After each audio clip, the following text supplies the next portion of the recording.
Magandang hapon sa lahat. Ako nga pala si Binibining Marby N. Kinakin at ang ating tatalakayin ngayong hapon ay tungkol sa Kabanata 7, Panahon ng Hapones. Dito malalaman natin kung ano ang nangyari sa panahon ng mga Hapones, kung ano ang mga nahihinto ng mga bagay-bagay dito sa panahong ito.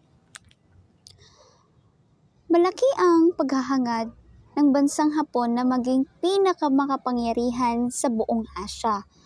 May lihim na hangaring maitaboy ang mga kanluraning sumasakop sa ibang mga bansa sa Asya katulad ng Pilipinas, Malaysia, at Indonesia at Vietnam. Noong Disyembre 8, 1941 ay bigla na lamang binagsakan ng bomba ng mga Hapones ang Pearl Harbor sa Hawaii na kinaroonan ng hukbong dagat ng mga Amerikano. Maraming nawasak na sasakyang pandagat ang Amerika. Sunod-sunod na binagsakan naman ng bomba ang Malaysia, Indonesia, China at pati na rin ang Pilipinas. Madaling nasakop ang Pilipinas kasi hindi tayo nakahanda sa biglaang pagsalakay ng mga kaaway. Hindi man tayo nakapaghanda sa pagsalakay ng mga Hapones, ay pinaghahandaan naman natin ang mga panahon na ipinangakong kalayaan ng Amerika sa atin. Pinangakuan tayong bibigyan ng kalayaan sa taong 1945. Itinatadhana ng Tidings McDuffie Law na pinairal mula noong 1935 ang pagbabalik ng ating kalayaan. Sa taong 1945, napaisilalim ng bansang Hapon ang Pilipinas mula 1941 hanggang 1945.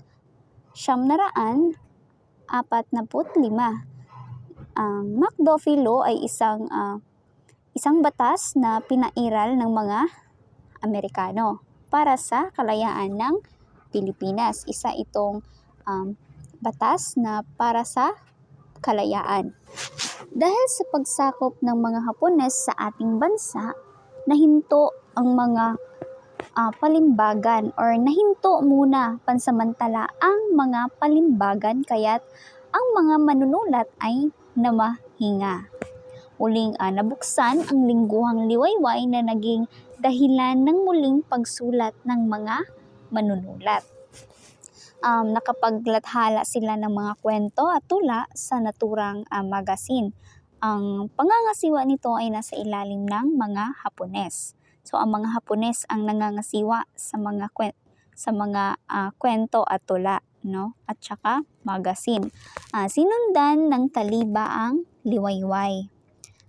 Pinagbabawal ang mga magazine Ingles tulad ng Tribune at Free Press. So sa panahong ito, ang mga Hapones ang nangangasiwa, no? Mapapansin sa panahong ito ng pananakop ng mga Hapones hanggang sa mababawig muli ng Amerika ang Pilipinas, ang mga paksa ng mga akdang pampanitikan ay buhay lalawigan. So dito, nagsisulat sa Tagalog ang mga manunulat, ngunit kapansin-pansing karamihan sa kanila ay nihilahod sa pananagalog. Katulad ni Juan Silaya ay kabilang sa mga manunulat na mahusay sumulat sa Tagalog at Ingles. Naging mapalad ang panitikang Tagalog sa panahong iyon dahil sa pagmamalasakit ng isang pinunong Hapones na itinatalaga ng kanilang pamahalaan. So, hindi lahat ng mga Hapones na nanakop sa atin ay masama. May isa ring Hapones or may mga Hapones din na nagmamalasakit sa atin. Katulad ni Kenichi Ishikawa. Si Kenichi Ishikawa ay isang Hapon na pinagsikapan niyang tumulong sa pagpapaunlad ng mga gawaing kaugnay sa panitikan at kultura. So dito, nagkaroon ng mga seminar na pagkakatulong sa mga manunulat upang sila'y mahasa sa larangan ng pagsulat. At tinatawag itong pasanayan ng mga manunulat.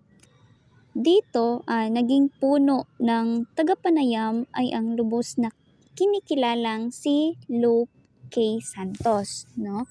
Sa panahong ito, ng madilim na kalagayan ng bansa, kagipitan, sindak at agam-agam ng kalooban ay sumilang ang magagaling na manunulat na hanggang sa ngayon ay hindi kumukupas ang ningning. Katulad nina Liwayway A. Arceo, Alicia L. Lim, Legaya D. Perez, Gloria Villarasa Guzman at iba pa.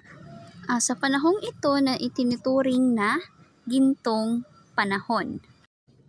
Gintong panahon ng panitikang Pilipino. Ang mga manunulat sa Ingles at Tagalog ay nagkaisa sa pagtatampok ng panulatang Tagalog at nagpataas sa uri ng pamumunang pampanitikan. Kinilala sa mga pamumunang pampanitikan sa tula sina Alejandro Abadilla, Inigo Edri Gallardo at Ildefonso Santos. Sa mga sanaysay naman ay sina Gloria Villarasa Guzman, Lena Flor at Tarosa Sabido. Sa pumumunang panlipunan na nakapag-ambag ng malaki sa sariling panitikan ay natampok sina Pora Santillan Castrens, Maria Luna Lopez at Emilio A. Cruz. Ang sangay na ito ng panitikan ay naging maunlad at maituturing na lubusang namulaklak sa panahon ng mga Hapon. Hindi na gaanong binigyang pansin ng mga patnugot ang panlasa ng mga karaniwang mamamayan. Noong 1943 ay isinaaklat ang 25 pinakamahusay na kathang Pilipino ng 1943.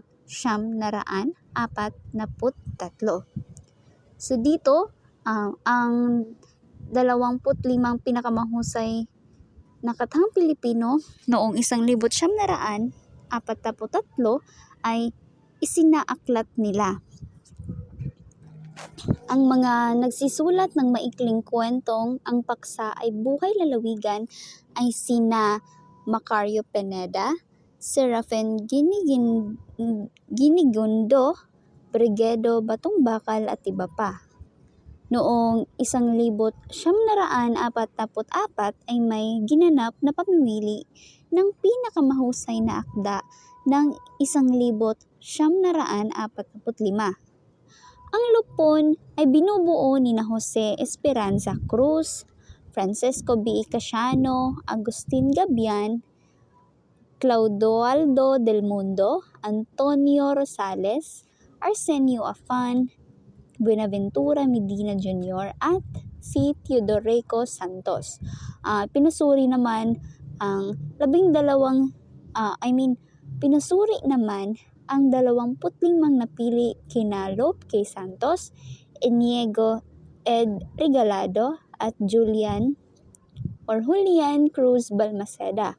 Ang mga sumusunod ang nagkamit ng gantimpala. Dito, nakakuha ng unang gantimpala ay si Narciso Reyes na ang kanyang sinulat ay Lupang Tinubuan. Ikalawang gantimpala naman nakuha ni Liwayway Arceo na pinamagatang Uhaw ang Tigang ng Lupa. At ikatlong gantimpala ay nakuha naman ni NVM Gonzales, Lunsod Nayon at Dagat-Dagatan. Ngayon, dumako naman tayo sa buod ng Lupang Tinubuan na isinulat ni Narciso Reyes. No?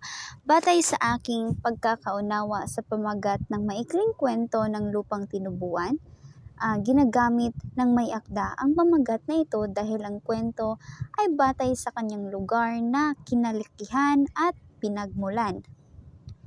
Dito sa maikling kwento, ang mga tauhan, una ay sina Danding, Tata Inong, Tia Juana, Lolo Tasyo, Nana Maria, at Tata Goryo.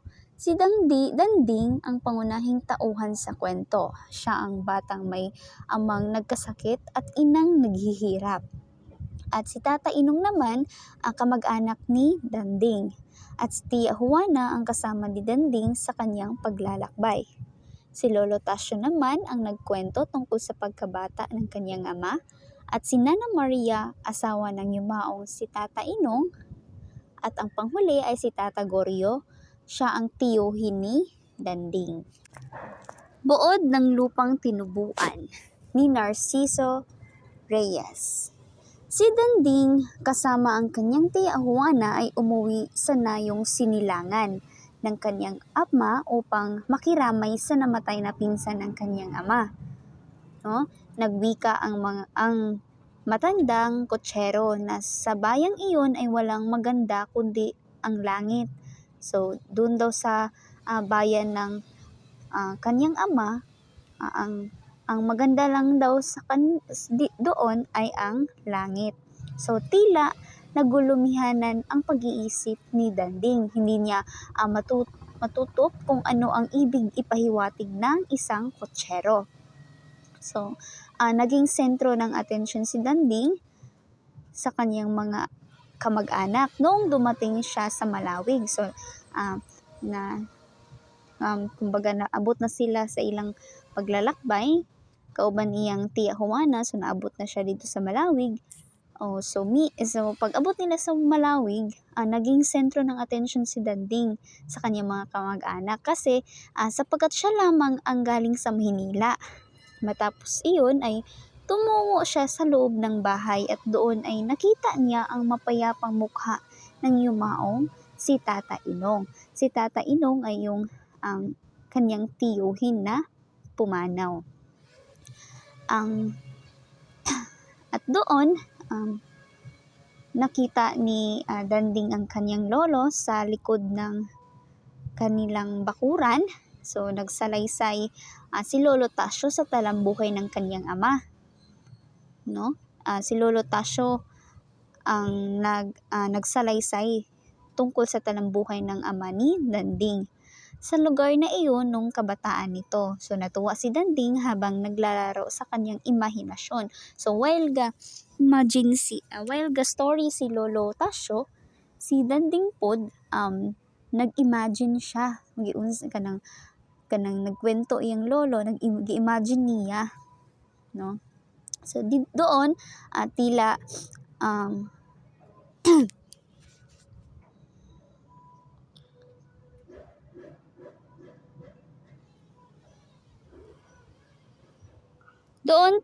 nagkaroon ng kalinawan sa lahat ng tanong. So ang katong mga mga part nga murag nalibugan si Danding dito na jud na tubag ang iyahang mga dapat i-question bitaw. So kay story naman si ang lolo taraw ato nga time. So dito nagkaroon ng kalinawan sa lahat ng tanong. So, linaw sa natura ng kaniyang lolo Tasyo tungkol sa pagmamahal sa lupang tinubuan. So, ang pagmamalupit ng mga Kastila sa mga Pilipino, ito ang humubog sa atin bilang mga Pilipino.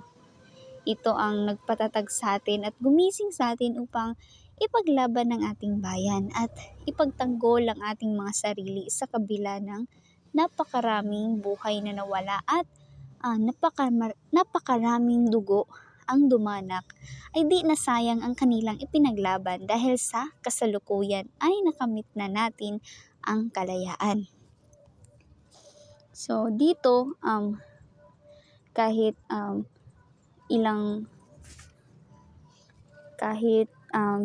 merong mga taong namatay dahil sa pagdidigmaan, nakamit naman natin ang kalayaan, no? Kasi pinaglaban natin. Hindi nasayang ang kanilang ipinaglaban, no? So sa kwentong ito, sa Lupang Tinubuan, ang kwentong ito ay puro dalamhati na tatak sa ating isip. ang kamag-anak na yumao, may amang may sakit at ang nanay na nahihirapan. Kung iisipin natin, bakit kailangan pagdaanan lahat ng ito? Tanong na mabubuo sa ating isip, jud no. So diri ang pagbabalik sa kwento, or according to the story of Lupang Tinubuan ni Narciso Reyes, ang pagbabalik tanaw sa kwento ng kanyang ama ang pumukaw sa aking damdamin, kung saan ay napakasarap balikan ng araw na yun na masaya na pamumuhay ang kanyang ama at walang sakit. So, ating mahalin ang ating pamilya at pahalagahan ang masasayang araw na kasama natin sila, dahil darating ang araw na iiwan din nila tayo. Ang aral sa kwentong ito ay ang pagpapahalaga sa ating bayang pinagmulan at pagpapakita ng respeto sa mga nakatatanda o pagmamahal sa mga magulang. At dyan lang po nagtatapos ang aking diskusyon, at Miss Potensiano na ang susunod na magprepresenta sa kanyang diskusyon. Maraming salamat.